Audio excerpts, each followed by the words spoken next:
السلام علیکم۔ Lawrence of Arabia سلطنت عثمانیہ کے خلاف برطانوی سازشوں، جاسوسی، دھوکہ دہی، عرب بغاوت اور مسلمانوں کی تاریخ کی سب سے بڑی غداری کی مکمل داستان۔ ایک بدنام کرداروں میں تامس ایڈورڈ لارنس، جسے لارنس آف عربیہ کہا جاتا ہے، ایک نمایاں مثال ہے۔ وہ ایک انگریز جاسوس تھا جس نے بحروب بدل کر عربوں اور ترکوں، عثمانی مسلمانوں کے درمیان نفرت کے بیج بوئے اور بالآخر سلطنت عثمانیہ کو پارا پارا کر کے چھوڑ دیا۔ یہ داستان نہ صرف تاریخی حقائق پر مبنی ہے بلکہ برطانوی سامراج کی ڈیوائڈ اینڈ رول پالیسی، جھوٹے وعدوں اور مسلمانوں میں تفرقہ ڈالنے کی سازشوں کی مکمل تصویر پیش کرتی ہے۔ یہ مضمون لارنس کی زندگی، سازشوں، واقعات، متنازع شخصیت، مقامی روایات اور تمام تجاویز کو شامل کر کے لکھا گیا ہے، جس میں سکائز پیکاٹ معاہدہ کی تفصیلات، فخر الدین پاشا کا مدینہ دفاع اور شریف مکہ حسین بن علی کا کردار بھی شامل ہے۔ سلطنت عثمانیہ 6 صدیوں تک اسلامی خلافت کا علمبردار اور مسلمانوں کی آخری امید رہی۔ خلیفہ سلطان کو حجاز، شام، عراق، فلسطین اور دیگر عرب علاقوں کے مسلمان اپنا امیر المومنین مانتے تھے۔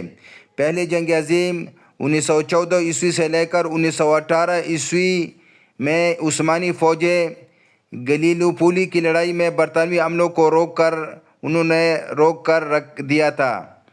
فلسطین اور عراق میں ڈٹ کر مقابلہ کیا اور قفقاز میں روسیوں کو روکا۔ اس مشکل وقت میں برطانوی سامراج نے خفیہ سازشوں کا ایک سلسلہ چلایا جس کا مرکزی کردار لارنس تھا۔ لارنس نے عرب قبائل کو ورغلا کر بغاوت کروائی، جو مسلمانوں کی تاریخ کی سب سے بڑی غداریوں میں شمار ہوتی ہے۔ نتیجتاً سلطان کا زوال، عرب علاقوں کی تقسیم، فلسطین پر اسرائیلی قبضہ اور آج تک جاری تنازعات۔ تامس ایڈورڈ لارنس 16 اگست 1888 عیسوی کو ویلز کی ٹریماڈاگ میں پیدا ہوا۔ وہ ناجائز اولاد تھا۔ 1909 عیسوی سے لے کر 1914 عیسوی تک مشرق وسطیٰ کا دورہ کیا، عربی، فارسی، اردو، ہندی اور انگریزی پر عبور حاصل کیا۔ کارکمیش میں برٹش میوزیم کے لیے کھدائی کی۔ 1914 عیسوی میں سینائی اور نیگیوں کا فوجی نقشہ بنایا۔ جنگ شروع ہونے پر قاہرہ میں عرب بیورو میں شامل ہوا۔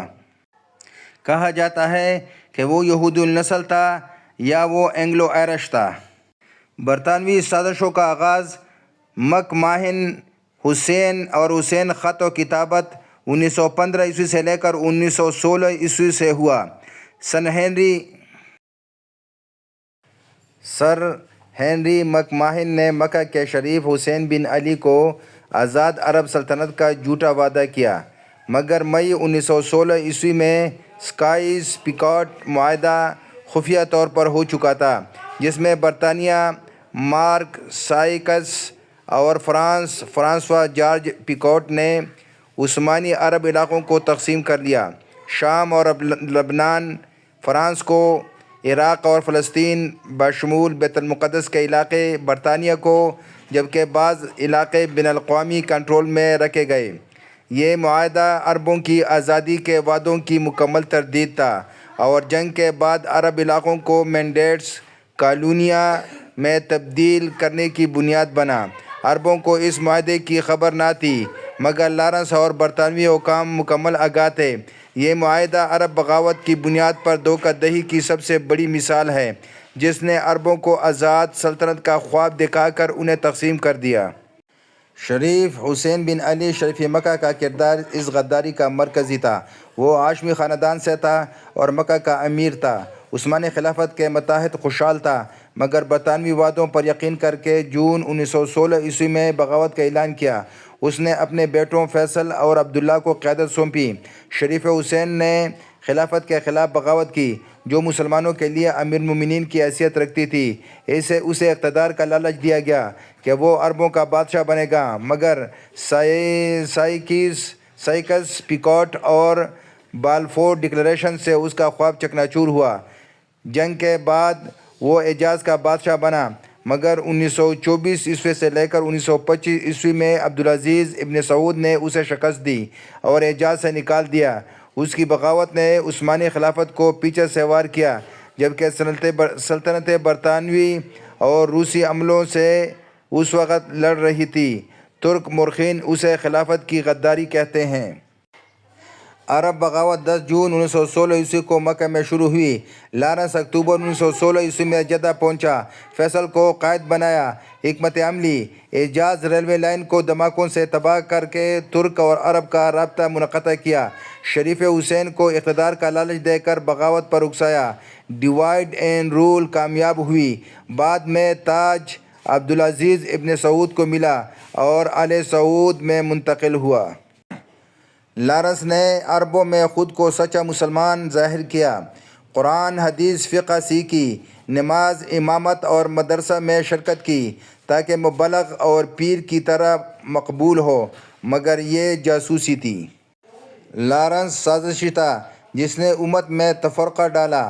اگر عرب وفادار رہتے تو خلافت بچ جاتی۔ یہ داستان اتحاد کی اہمیت سکھاتی ہے۔ اللہ مسلمانوں کو بصیرت اور وحدت عطا فرمائے، آمین۔ 13 مئی 1935 کو موٹر سائیکل حادثے میں مرا۔ وہ مسلمان دشمن جاسوس تھا جس نے سلطنت کو پارا پارا کر دیا۔